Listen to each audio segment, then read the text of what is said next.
जमशेदपुर के मानगो आज़ाद नगर के रहने वाले मोहम्मद अखलाक न्याय के लिए दर दर भटक रहे हैं। मोहम्मद अखलाक का कहना है कि पार्टनरशिप के नाम पर पार्टनर ने ही उनके साथ 10 लाख रुपए की धोखाधड़ी की है। मोहम्मद अखलाक की माने तो मोहम्मद अखलाक, शमशेर खान और फिरोज़ अख्तर ने मिलकर सूफी रियल कोन के नाम से एक फर्म बनाया था, जिसमें 3 पार्टनर 33.33% के पार्टनरशिप में थे। इस फर्म में मोहम्मद अखलाक के 10 लाख रुपए लगे थे, जिसके बाद मोहम्मद अखलाक के दोनों पार्टनर शमशेर खान और फिरोज़ अख्तर ने एक नया फर्म सूफी कंस्ट्रक्शन जमशेदपुर के नाम से बना लिया और मोहम्मद अखलाक को पूरी तरह से साइड कर दिया गया।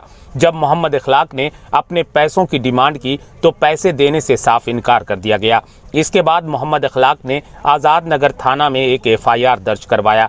ये मामला कोर्ट में पहुंचा और फिर हाई कोर्ट पहुंच गया, जहां हाई कोर्ट ने ये आदेश दिया कि 6 हफ्ते के अंदर 10 लाख रुपए का डिमांड ड्राफ्ट मोहम्मद अखलाक को दिया जाए।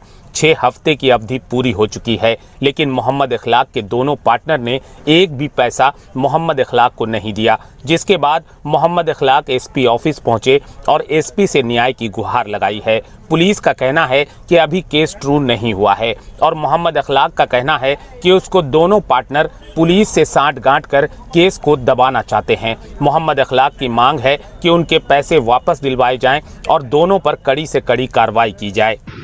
मैं 3 पार्टनर के साथ में काम कर रहा था, शमशेर खान, फिरोज़ अख्तर और मैं मोहम्मद अखलाक। तो क्या हुआ फिर?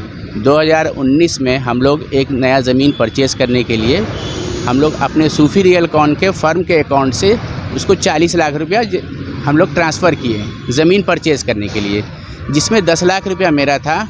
मेरा पार्टनर मेरे साथ में वहाँ से चीट करना शुरू कर दिया कि हम लोग उतना पेमेंट हम लोग नहीं कर पाएंगे, क्योंकि 2 करोड़ के आसपास का ज़मीन था, तो हम लोग पैसा वापस ले लेते हैं। तो हम बोले ठीक है, पैसा वापस ले लो, लेकिन इंटरनली मालूम चला वो लोग दूसरे अकाउंट से वो ज़मीन लैंड ओनर को पैसा दे रहा था। जैसे पैसा कंप्लीट हुआ, वो ज़मीन का रजिस्ट्री वो लोग दोनों अपने नाम से कराया और एक नया फर्म जनरेट करके नक्शा पासिंग करके काम स्टार्ट कर दिया। जब हम पूछे कि मेरा पैसा क्या होगा, बोला हम नहीं जानते, तुमको जो समझ में आता है कर लो, पैसा हम नहीं देंगे। इसके बाद आपने क्या किया? इसके बाद हमने लीगल स्टेप लिए। कोर्ट से पेपर आया थाना में, थाना वाला हमको कोई सपोर्ट नहीं किया, शुरू से दौड़ाते रहा, कोई सपोर्ट नहीं किया। यहाँ तक कि मेरा जो इन्वेस्टिगेशन ऑफिसर था वो हमसे पूछा कि आप थाना प्रभारी को 50,000 रुपये दिए हैं, तो हम बोले नहीं, ऐसा कोई बात नहीं है। तो हमको समझ में आ गया कि वो पैसे का डिमांड कर रहा है, तो हम बार बार दौड़ते रह गए। थाना वाला क्या आदेश आया? कोर्ट से आदेश आया कि वहाँ आप जाइए, थाना जाइए, थाना में आप देखिए कि आपका केस ट्रू करे, आप सारा एविडेंस दीजिए, डॉक्यूमेंट्स दीजिए। तो हम अपना सारा एविडेंस और डॉक्यूमेंट्स दे दिए वहाँ पर। जो बैंक का स्टेटमेंट था सारा हम दिए, जो स्लिप था मेरे पास में वो दिए, उससे प्रूफ हो रहा है कि हम वहाँ 10 लाख रुपया जमा किए हैं अपने अकाउंट में और उसी अकाउंट से पैसा ट्रांसफ़र हुआ है लैंड ओनर को। तो कोर्ट ने क्या आदेश दिया था?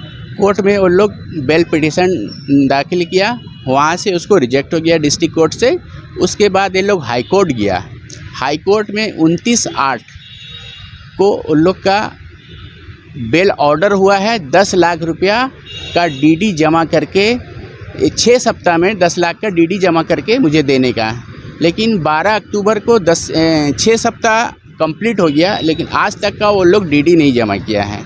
और आपने क्या किया? उसके बाद उससे पूछें तो बोला हमको अनुसंधानकर्ता ने कहा है कि हम चार्जशीट जमा नहीं करेंगे क्योंकि केस ट्रू नहीं हुआ है। हम दौड़ते रह गए, DSP के पास भी गए, DSP भी मुझे खाली सिर्फ आश्वासन दे रहा है कि हो जाएगा, लेकिन अभी तक का कुछ भी नहीं हुआ। उसके क्यों कर रहा है DSP?